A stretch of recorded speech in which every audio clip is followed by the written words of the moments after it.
Bom dia, meus irmãos, a graça e a paz.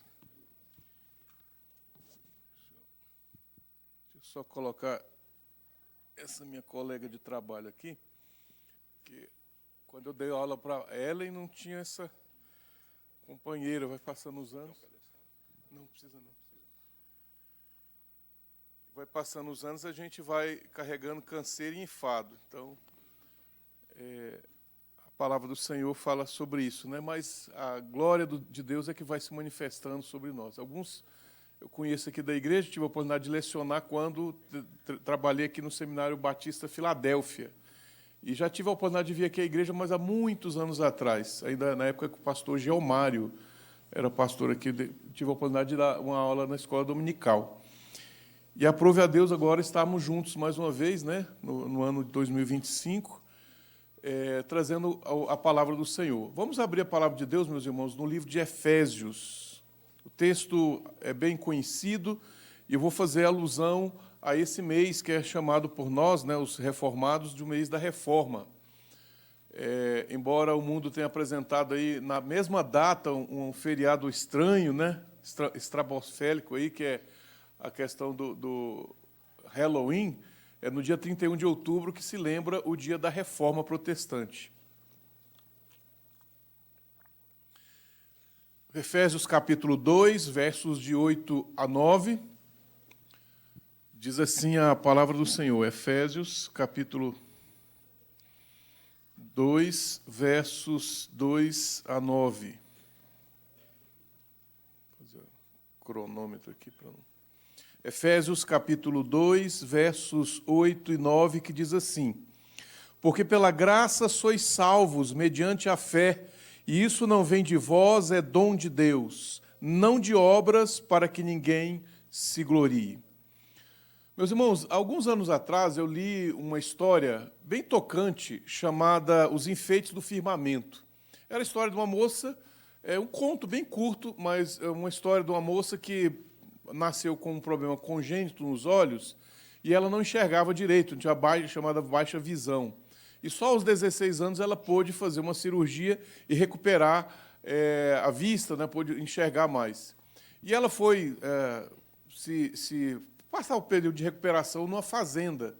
E à noite, pela primeira vez, ela foi ao alpendre. Alpendre, quem é goiano aqui sabe, né? O alpendre é o local de fora assim, que circula a casa.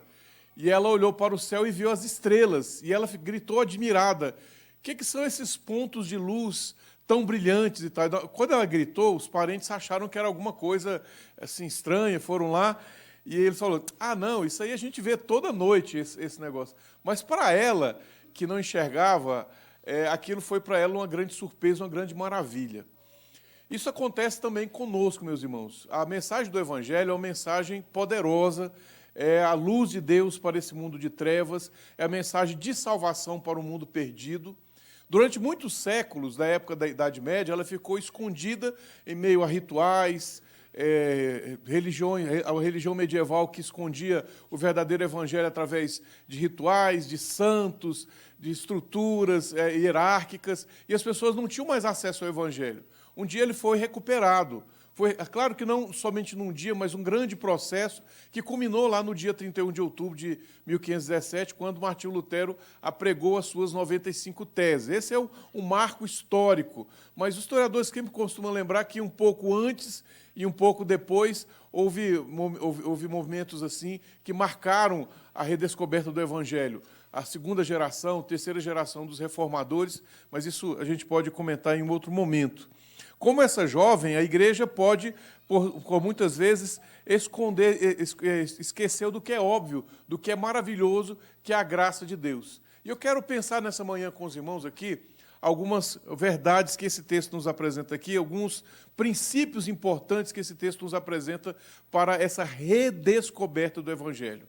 Imagine aqui um período de trevas, de engano, de idolatria, né, de traição ao poder do Evangelho, que foi recuperado pelos nossos irmãos reformadores no passado.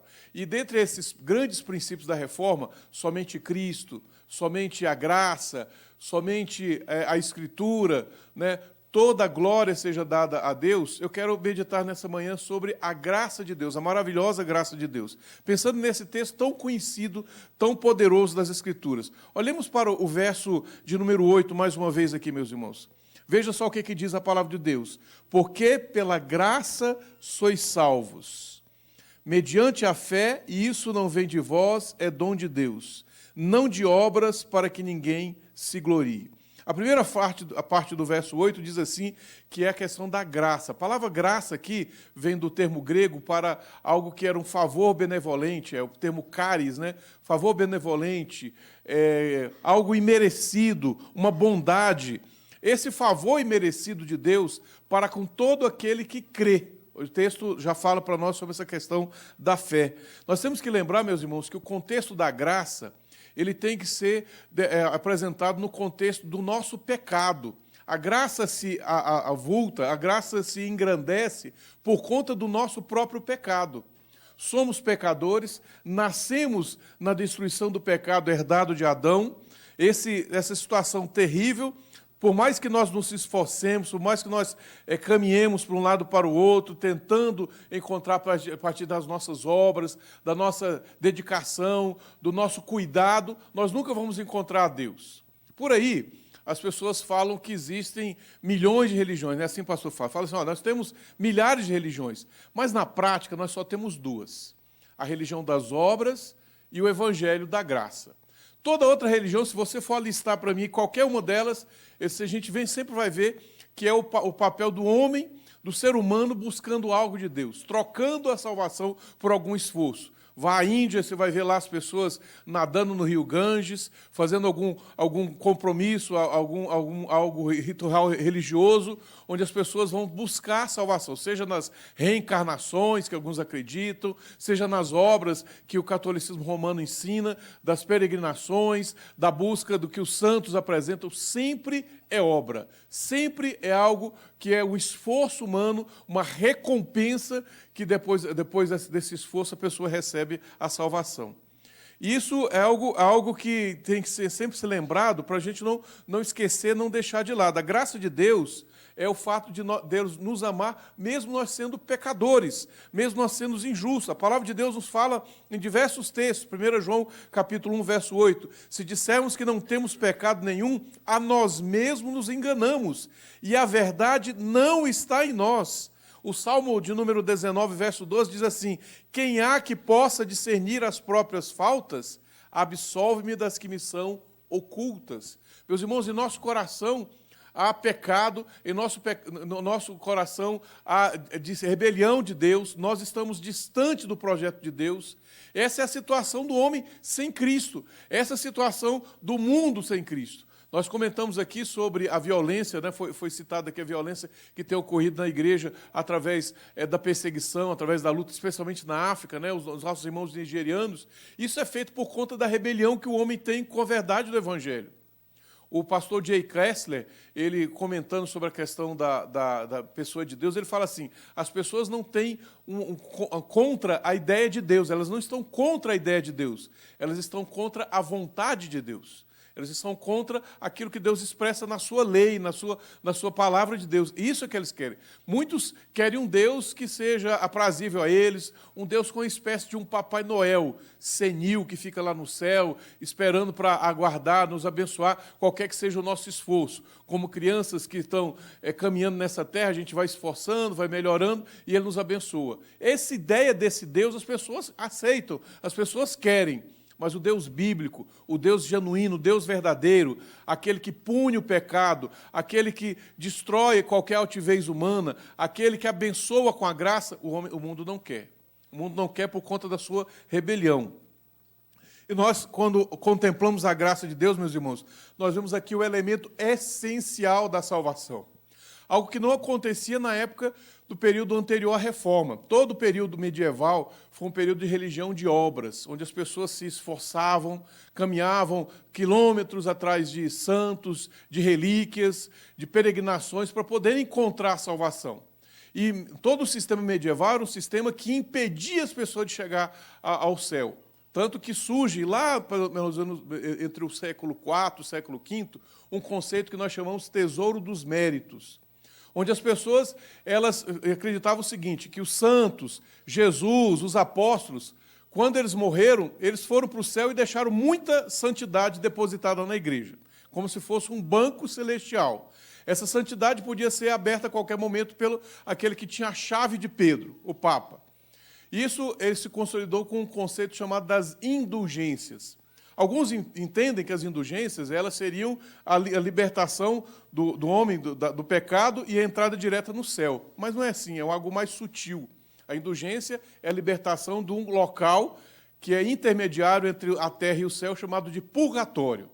Para a teologia medieval, o crente, ao morrer, mesmo que ele tenha se esforçado, feito todas as penitências, as peregrinações, cumprido todos os mandamentos, ele ainda vai purgar os pecados que não teve tempo ainda de pagar durante a sua vida. Então, ninguém pode ter a certeza da salvação. Esse é o resultado de todo esse sistema pecaminoso, todo esse sistema mundano que foi apresentado durante a Idade Média. É esse sistema que os reformadores responderam: a graça de Deus alcança o pecador. Somente Cristo, somente a graça, e isso é mediante a fé. Isso, meus irmãos, é revolucionário. Revolucionário no sentido positivo de voltar ao princípio que a Bíblia tinha nos falado lá entre os apóstolos, que havia sido esquecido durante a Idade Média e resgatado pelos reformadores ao estudar a palavra de Deus. E, meus irmãos, a situação era tão terrível.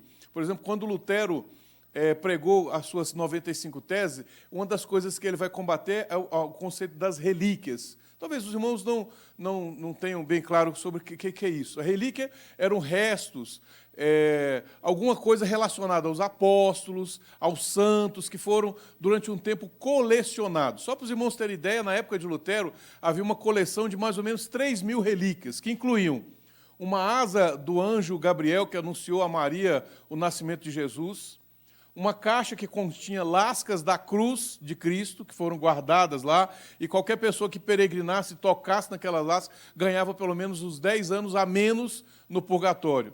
Lutero, quando ele faz uma viagem em 1510 a Roma, na tentativa de encontrar alguma indulgência, de encontrar alguma solução para as suas angústias, ele vê uma escada perto do Palácio Papal, uma escada que tinha uma moeda logo no centro, no degrau do centro. Essa era uma das 30 moedas que Judas teria vendido a Jesus e estava lá. Quem beijasse aquela moeda ganhava 50 anos a menos do purgatório. Imagina milhares de pessoas passando ali e beijando aquele objeto. Devia ser assim, algo muito higiênico, né? Bem organizado. Havia outras garrafas, por exemplo, na época de Lutero, garrafas que continham leite materno de Maria, que havia amamentado a Jesus e sido guardados ali. Fora de pedaços da Arca de Noé, né, folhas que a pomba trouxe lá de Noé. Né. Lutero chega a comentar num dos seus sermões que haviam tantas lascas da cruz que dava para fazer navios de guerra para lutar contra os turcos, né, a forma exagerada como ele fazia. E é isso, meus irmãos, a palavra de Deus deixa muito claro, não é peregrinações, não são relíquias, não é penitência, mas é a graça de Deus. O poder de Deus manifestado na cruz do Calvário, onde nosso pecado foi entregue, foi lançado sobre Cristo, para que nós pudéssemos ter acesso, livre acesso ao Pai. Nós, meus irmãos, temos que ter muito claro sobre isso. Não são campanhas, peregrinações, sacrifícios, tudo isso como efeito de tentar agradar a Deus e receber a salvação, mas é a graça do Senhor. Sabe, quando vamos comparar isso, olhando a religião das obras, a religião da graça, eu fiz uma comparação que pode ser mais ou menos assim. Nessa religião das obras, é o homem que faz algo para se agradar a Deus. No Evangelho, é Deus que faz pelo homem. Na religião das obras, o homem tenta subir uma escada da sua justiça na esperança de encontrar-se com Deus no último degrau. No Evangelho de Deus, nós vemos Cristo descendo essa escada, encarnando, encontrando-se conosco na nossa condição de pecadores, lá no primeiro degrau, para nos levar até o Pai. Existem muitas religiões de obras, mas existe apenas um Evangelho. Na religião das obras, disse, alcance. No Evangelho diz, obtenha. Na religião diz, se esforce. No Evangelho diz, confie. A religião diz, desenvolva a si mesmo. O Evangelho diz, negue a si mesmo. Essa é a beleza da graça, meus irmãos. Não é questão do esforço, mas da soberana e amorosa iniciativa de Deus nos alcançando, nos libertando. Isso é maravilhoso. Isso transformou o mundo. Transformou que a fé reformada se espalhou pela Europa, ao ponto de multidões se converterem. Bullinger, que foi um auxiliar de Calvino na pregação do Evangelho, disse que quando essas verdades começaram a ser pregadas, muitos choravam. Cansados de tantas peregrinações, de tanto esforço, eles se aliviaram, lembraram, a graça me suprime, supera o meu pecado, a graça me alcançou. Aquilo transformou o coração deles. E será que tem sido, meus irmãos, uma verdade que tem alegrado o nosso coração? Ou estamos nos acostumando com o Evangelho, esquecendo daquilo que é tão revolucionário, tão transformador e colocando como algo da nossa rotina? A palavra de Deus, meus irmãos, nós temos diante de nós a Bíblia, que é a palavra do Senhor, a boca de Deus. Será que o nosso compromisso com Ele tem sido diário, constante? Homens e mulheres morreram para que você tivesse a oportunidade de estar num local tão bonito como esse, né, com ar-condicionado, com a Bíblia impressa, e você tem tido compromisso em ler a palavra de Deus, um compromisso de estar em comunhão com os irmãos, né? Lá no estado do Tocantins, nós estávamos trabalhando na época lá com uma missão chamada Ajuda Barnabas, ou Barnabas Aid, né, em inglês, ou Ajuda Barnabé. É uma missão que nasceu na Inglaterra, onde um milionário cristão, ele juntou os seus recursos junto com outros irmãos para ajudar em países onde há perseguição do Evangelho. E ele tenta, muitas vezes, ajudar essas pessoas com recursos financeiros, ajudando lá no trabalho. Por exemplo, no Afeganistão, é muito comum que crianças trabalhem diariamente na construção de tijolos, quase como escravos. E ele chega lá com o recurso que traz dos outros países, consegue pagar as dívidas que os pais, que aquelas crianças têm com seus empregadores e dá a eles liberdade, especialmente aqueles que são cristãos, são duplamente perseguidos. Além dessa escravidão do trabalho diário, são perseguidos por serem cristãos. E essa associação, na época, em outro governo, conseguiu um espaço aqui no Brasil para que alguns desses refugiados viessem para o nosso país. Alguns chegaram em Belo Horizonte, Rio de Janeiro, São Paulo, Paraná. Nós estávamos lá no Tocantins preparando para que alguma dessas famílias viesse. Era mais fácil, porque como o Tocantins é muito quente, parece muito com a região do Afeganistão, então eles não sentiram tanta dificuldade. Os que foram para Curitiba sofreram um pouco, né, com o caso do frio lá, 10 graus, né, algo complicado. E, meu irmão, uma das famílias que nós tivemos contato, para mim foi uma experiência muito marcante. Eles chegaram em Curitiba, foram recebidos lá pela igreja, e havia uma dificuldade muito grande da adaptação, porque eles falavam pastum, uma língua do Oriente lá muito difícil, poucos falavam inglês, e a igreja tinha que recebê-los, dar curso de português para os estrangeiros, integrar, encontrar emprego. E a primeira vez que uma família dessa foi para a igreja, o pai de família ficou admirado, falou assim, eu posso ir para a igreja e a igreja tem as portas abertas? Sim, você pode ir, as portas estão abertas. E eu posso levar a Bíblia à vista, as pessoas podem ver a minha Bíblia? Podem. Aqui não tem nenhum problema, não. E ele começou a chorar. Algo que é simples, a que você fez hoje pela manhã, acordou pela manhã, pegou o seu carro, ligou, colocou sua Bíblia, seja ela no seu celular, seja ela física mesmo, você veio e não teve receio nenhum de ninguém tomar o seu celular, tomar a sua Bíblia. Você pode adorar Deus livremente, mas muitos irmãos ao redor do mundo não têm essa oportunidade. E o que é que você tem feito com essa liberdade? O que é que você tem feito com esse privilégio? Você tem confiado realmente no Senhor? Você tem dedicado a sua vida ao Senhor? Esse é um desafio que Deus nos deixa nessa manhã. Além de tudo, segundo lugar, meus irmãos, a fé, conforme diz o texto aqui, primeiro ponto, a salvação é pela graça. A fé é o meio pelo qual nós recebemos a salvação. Veja o que diz o texto. Porque pela graça sois salvos mediante a fé. E isso não vem de vós, é dom de Deus, meus irmãos. A palavra de Deus aqui nos diz, meus irmãos, que nós somos salvos por meio da fé. A fé é um instrumento pelo qual Deus nos alcança. Alcança-nos, redime do pecado. É importante, meus irmãos, notarmos também no texto que essa fé não vem de nós, para que não haja glória, para que não haja orgulho, para que não haja altivez. Ela vem como dom de Deus. como uma dádiva do Senhor, meus irmãos. A verdadeira fé, conforme diz as Escrituras, é uma confiança na dependência total de Cristo, meus irmãos. Não confiando em nossas obras, em nossa moralidade, em nossa religiosidade. Antes, confiamos em Cristo somente. A sua vida, morte e ressurreição foram o meio, o instrumento pelo qual Deus aprove nos trazer essa redenção eterna, essa redenção maravilhosa, meus irmãos. Essa confiança que nós temos que ter em Cristo.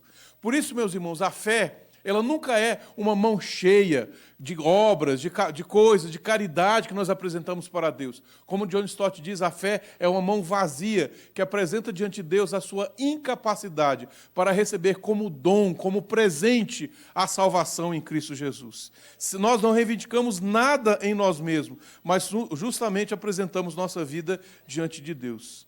Sabe, meus irmãos, isso me lembrou uma história interessante. Eu acho que foi Spurgeon que contou essa história. Durante uma crise econômica, havia um homem muito rico e crente que ele começou a distribuir cestas básicas para famílias necessitadas.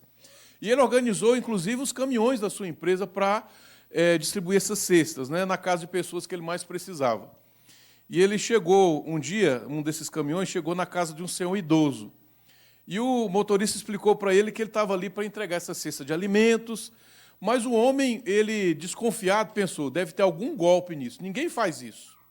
Ninguém sai da sua casa, e era uma época fria, e dá isso a alguém. Fala, não quero não, isso deve estar errado, você cometeu algum engano, não é na minha casa não, ninguém quer isso não.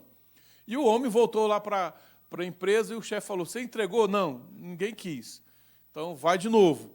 No outro dia ele foi na casa de uma senhora e ela recebeu a oferta, gostou, achou muito legal e tal, só que deixou na porta da casa, não quis nem entrar com aquilo que ele trouxe.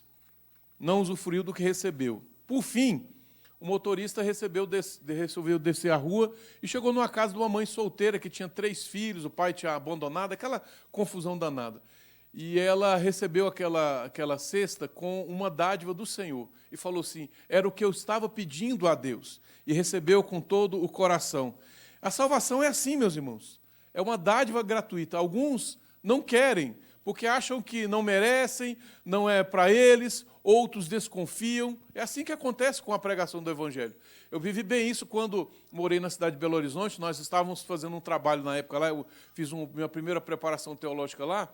E nós estávamos trabalhando, plantando igrejas com um método, não sei se o pastor Fábio conhece, da pesquisa religiosa. É um método até antigo e tradicional. A gente ia nas casas, identificado como seminaristas, como membros das igrejas, com até um crachá que a gente mesmo fez, e falava assim, nós somos da igreja tal, queremos conhecer aqui a vizinhança, perguntávamos coisas do dia a dia da família, e ao final nós apresentávamos uma proposta de um estudo bíblico que poderia ser feito na casa da pessoa. Eu lembro até hoje, o rapaz nos recebeu com o coração alegre, falou, não, eu quero mesmo, eu tenho uma Bíblia aqui que eu quero estudar e tal. E nós começamos a estudar, era uma proposta de uns 5 estudos até um encaminhamento para outras atividades que podiam ser até na igreja. Já no segundo estudo, nós estudamos justamente esse texto aqui, porque pela graça sois salvos, mediante a fé, e isso não vem de vós, é dom de Deus, não de obras, para que ninguém se glorie. E aí, quando nós lemos esse texto, estudamos, e ele entendeu que a fé era um dom de Deus, não era fruto do seu esforço, da sua dedicação, ele falou, não, eu não quero isso. Eu lembro que o rosto dele, o semblante dele mudou, porque ele falou, não, eu quero chegar diante de Deus e apresentar o que eu fiz, aquilo que eu me esforcei. Não quero algo que é dado de graça, senão é muito fácil. E aí, naquela hora, ele fechou a porta, fomos embora, eu não sei nem o que aconteceu com ele. Mas, naquele momento, eu pude entender o que é a pregação do Evangelho.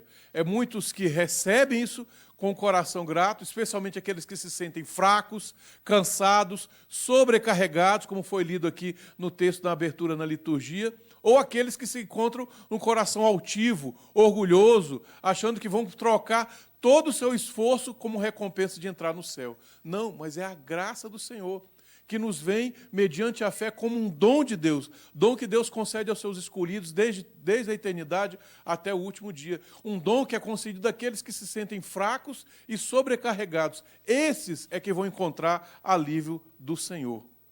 E último aspecto, meus irmãos, o verso de número 9 aqui, como vimos, a salvação vem pela graça e a fé é pelo meio pelo qual recebemos a salvação. As obras, elas não contribuem para a salvação. O apóstolo Paulo aqui nos deixa muito claro isso. Não de obras, para que ninguém se glorie. Sabe, meus irmãos, isso é uma verdade importante, porque isso é difícil aceitar por muitos. Como esse rapaz que eu havia comentado com os irmãos. Ele não aceitou, porque ele queria realmente trocar a graça pelo seu esforço. Esse é um princípio essencial. Somos justificados somente pela fé. É claro que as obras têm o seu valor. O verso número 10 nos fala sobre isso. Pois somos feitura dele, criados em Cristo Jesus, para boas obras, as quais Deus de antemão preparou para que andássemos nelas. Mas nós não vamos receber a salvação mediante o nosso esforço, a nossa dedicação, as nossas obras. Elas vêm como consequência da salvação, como resultado da salvação que nos alcançou. Uma vida transformada realmente vai ter boas obras. Ela é evidência da fé verdadeira, mas nunca pode ser o fundamento da nossa aceitação diante de Deus. Sabe por que isso é muito importante? Por conta de um terrível engano que, vez por outra, cerca a igreja do Senhor, chamado legalismo. O legalismo ele é terrível. O irmão gêmeo dele, o irmão malvado dele também, a licenciosidade é terrível também. Aqueles que acham que a graça, uma vez que eu estou salvo, eu posso viver de qualquer maneira, e vive no pecado, vive achando que estão garantidos. Mas esse irmão gêmeo, esse irmão malvado, é terrível também. Mas eu tenho uma desconfiança. Algo que esse irmão, o legalismo, ele é pior. Porque o legalismo ele tem uma aparência de religiosidade, ele tem uma aparência de piedade. As pessoas que dizem, olha, eu sou aceito por Deus na base daquilo que eu não tenho feito. Eu não faço isso, não corto cabelo e tal. Especialmente para mim seria muito complicado entrar no céu só por conta de ter cabelo. Não teria nem benção. Mas se você cortar o cabelo, não vai para o céu. Se você ouve tal tipo de música, se você faz isso, vai aquilo, determinado lugar. Então, são regras sobre regras sendo colocadas como se isso pudesse dar garantia da salvação. Mas não, meus irmãos. A salvação é pela graça, mediante a fé. E vai nos dar santificação, não vai nos dar, meus irmãos, a oportunidade de viver uma vida que agrada ao Senhor. Não naquilo que nós vamos fazer como obras ou como fruto da nossa recompensa. Mas é claro que, como parte da nossa salvação, nós vamos demonstrar isso com nossa caridade, com a vida de santidade, com meus irmãos, com o nosso compromisso com Deus, a nossa dedicação na obra do Senhor, em servir ao Senhor, né, conforme diz a palavra do Senhor. E essa graça, meus irmãos, ela é maravilhosa e nos alcança, mesmo sendo pecadores, mesmo sendo tão terrível. Eu lembro aqui, gosto bastante de hinos antigos, tem um hino que eu acho que a versão que a Igreja Presbiteriana conheceu está lá no Inário Evangélico, chamado Maravilhosa Graça. Eu separei aqui uma letra dele para a gente poder meditar nessa poesia que eu acho bem interessante, que ela diz assim, ó, maravilhosa graça, a graça de Deus sem par. Como poder cantá-la? Como hei de começar? Ela me dá certeza e vivo com firmeza. Hoje eu sou liberto, vivo de Deus bem perto, pela maravilhosa graça de Jesus. Graça, que maravilhosa graça, é imensurável e sem fim. É maior que a minha iniquidade, é revelação do amor do Pai. O nome de Jesus engrandecei e a Deus louvai. Maravilhosa graça, traz vida perenal. Por Cristo perdoado, vou à mansão real. Sendo por Cristo salvo, faço do céu meu alvo. É maravilhosa, é tão grandiosa. Pela maravilhosa graça de Jesus, é suficiente para mim. Maravilhosa graça que ricas bênçãos traz, por ela Deus transforma da vida eterna e paz. É maravilhosa, é tão grandiosa, pela maravilhosa graça de Jesus, o nome de Jesus, como nós cantamos aqui, que é o centro, engrandecei e a Deus louvai. Portanto, meus irmãos, que possamos louvar humildes, com corações gratos a essa graça maravilhosa, que ela nunca possa deixar de nos encantar, de nos elevar, de ser algo sublime na nossa vida, de ser maravilhosa. Que Deus possa nos abençoar nessa manhã. Abaixe sua cabeça, vamos orar, coloque-se na presença do Senhor. E se você tem vivido uma vida diante de Deus, onde essas verdades já não são tão mais ricas, não estão te assombrando, não estão mais te admirando, que isso possa retornar ao seu coração. Admiração pela graça do Senhor, pela libertação, por essa maravilhosa graça de Deus. Abençoa-nos, ó Pai, nessa manhã. Obrigado pela oportunidade de termos acesso à Bíblia, à Palavra de Deus, ao louvor, a um lugar tão maravilhoso como esse, onde podemos nos encontrar com os irmãos, louvar o Teu nome. Ó Deus, tem misericórdia da Tua igreja, ó Pai, da Tua igreja que está há muito tempo afavorecida, ó Deus, descansada em si mesmo, não confiando somente na Tua graça, mas no esforço, na religiosidade, ó Deus, nas Suas obras. Abençoa, ó Pai, a igreja brasileira, para que ela seja uma igreja madura, uma igreja forte, uma igreja estabelecida somente na Tua palavra. Obrigado, ó Pai, pela Tua palavra que sempre nos leva para junto de Ti, nos exorta, nos encoraja, Senhor Deus. Tem misericórdia daqueles irmãos ao redor do globo, ó Deus, que não têm tido essa oportunidade. Desperta o Teu povo, ó Pai, para orar, para cuidar desses irmãos que têm sofrido, desses nossos irmãos que têm passado com tantas dificuldades. Esses sim estão admirados com a Tua graça, e nós muitas vezes não. Abençoa-nos, ó Pai, nessa manhã, no momento, ó Deus, onde vamos celebrar a ceia do Senhor, onde vamos, ó Deus, participar da comunhão do corpo de Cristo. Abençoa-nos, ó Deus, que esse seja sempre um alerta para o nosso coração, para que vivamos de acordo com a Tua vontade, com a Tua graça. Em nome de Jesus, amém. Queridos,